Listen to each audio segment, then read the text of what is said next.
அலைக்கும் வரஹ்மத்துல்லாஹி வபரகாத்துஹு. கணக்கற்ற நன்மை தரும் காரியங்கள். அல்லாஹுடைய தூதர் ஸல்லல்லாஹு அலைஹி வஸல்லம் அவர்கள் கூறினார்கள், அல்லாஹ் வானவர்களிடம் கூறுகிறான், என் அடியான் ஒரு தீமையை செய்ய நாடினால் அதை அவன் செய்யாத வரை அவனுக்கு எதிராக அதை பதிவு செய்யாதீர்கள்.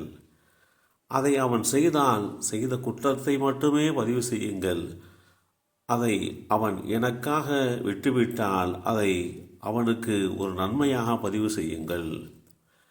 அவன் ஒரு நன்மை புரிய நினைத்து விட்டால் அதை செய்யாவிட்டாலும் கூட அவனுக்கு ஒரு நன்மையை எழுதுங்கள். அதை அவன் செய்து விட்டாலோ அதை அவனுக்கு 10 நன்மைகளில் இருந்து 700 நன்மைகளாக எழுதுங்கள் என்று குறிப்பிட்ட இந்த செய்தி அபூ ஹுரைரா ரதியல்லாஹு அன்ஹு அவர்கள் மூலமாக அறிவிக்கப்பட்டு ஸஹீஹுல் புகாரியிலே 7501 என்ற எண்ணிலே பதிவு செய்யப்பட்டிருக்கிறது. அல்லாஹ் வேதமறை குர்ஆனிலே குறிப்பிட்டு காட்டுகிறான், நம்பிக்கை கொண்டு நற்செயல்கள் செய்தவர்களுக்கு மறுமையில் அல்லாஹ் கொடுக்கும் நற்கூலியோ இதைவிட எவ்வளவோ மேலானது. அதை பொறுமையாளர்களை தவிர மற்ற எவரும் அடைந்து கொள்ள மாட்டார்கள். அல் குர்ஆன் அத்தியாயம் 28 சூரத்துல் கஸஸ் வசனம் 80 இந்த செய்தி தெளிவுபடுத்தப்பட்டிருக்கிறது.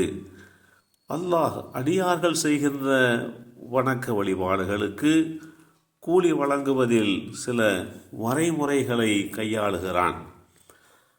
நபியே, அல்லாஹுடைய பாதையில் தங்களுடைய பொருட்களை செலவு செய்கிறவருடைய பொருட்களிலே இருந்து உதாரணம் ஒரு வித்தின் உதாரணமாக அதற்கு ஒத்திருக்கிறது. அந்த வித்து 7 கதிர்களை தந்தது. ஒவ்வொரு கதிரிலேயும் 100 வித்துக்கள் ஆக 700 வித்துக்கள் அந்த ஒரு வித்திலே இருந்து உற்பத்தியாயின. அல்லாஹ் தான் விரும்பியவர்களுக்கு இதை மேலும் இரட்டிப்பாக்குகிறான். ஏனென்றால் அல்லாஹ் வழங்குவதில் மிக விசாலமானவன், நன்கறிந்தவன்.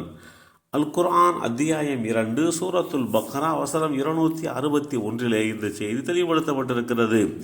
நிச்சயமாக ஆண்களிலோ பெண்களிலோ எவர்கள் தான தர்மம் செய்து அழகான முறையில் அல்லாஹ்வுக்காக பிறருக்கு கடன் கொடுக்கிறார்களோ அவர்களுக்கு அதை பன்மடங்காக ஆக்கப்படுகிறது.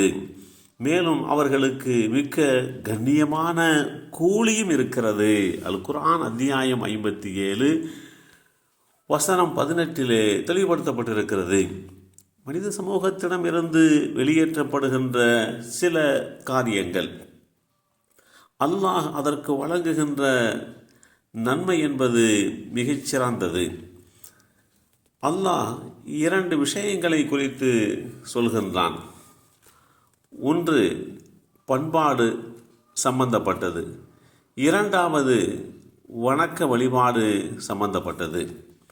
பண்பாடுகளோடு தொடர்புடைய 2 விஷயங்களை அல்லாஹ் தெளிவுபடுத்துகின்ற போது தனக்கு அநீதமும் தீங்கும் செய்தோரை மன்னிப்பது என்று அல்லாஹ் வகைப்படுத்தி காட்டுகிறான். 2வதாக பொறுமையை மேற்கொள்வது.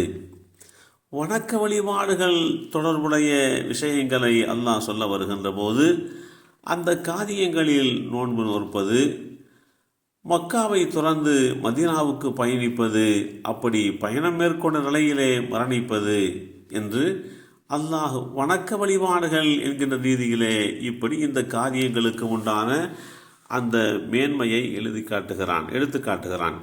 தீமைக்கு கூலியாக அதை போன்றே தீமையே செய்வார்கள். தீமைக்கு கூலியாக அதை போன்றே தீமை செய்வார்கள். அதற்கு அதிகமாக அல்ல. எவரேனும் பிறருடைய அநியாயத்தை மன்னித்து அவரோடு சமாதானம் செய்து கொண்டால் அதற்குண்டான கூலி மகத்தானது என்பதைத்தான் இஸ்லாம் தெளிவுபடுத்தி காட்டுகிறது. அவருடைய கூலி அல்லாஹ்வின் மீது கடமையாக இருக்கிறது. நிச்சயமாக அல்லாஹ் இதற்கு மாறாக அநியாயம் செய்பவர்களை நேசிப்பதில்லை. அல் குர்ஆன் அத்தியாயம் 42 சூரத்து ஷூரா வசனம் 40 தெளிவுபடுத்தப்பட்டிருக்கிறது. ஆக இப்படி சிறப்பு வாய்ந்த நற்கூலிகளை அடைவதற்குண்டான காரியங்களில் நம்மை நாம் ஆட்படுத்தி கொள்ள வேண்டும். எல்லாம் வல்ல அல்லாஹு தாலா அப்படிப்பட்ட நன்மக்களாக நம்மையும் நம் சந்ததிகளையும் ஆக்கி வைப்பானாக. அஸ்ஸலாமு அலைக்கும் வரஹ்மத்துல்லாஹி வபரகாத்துஹு.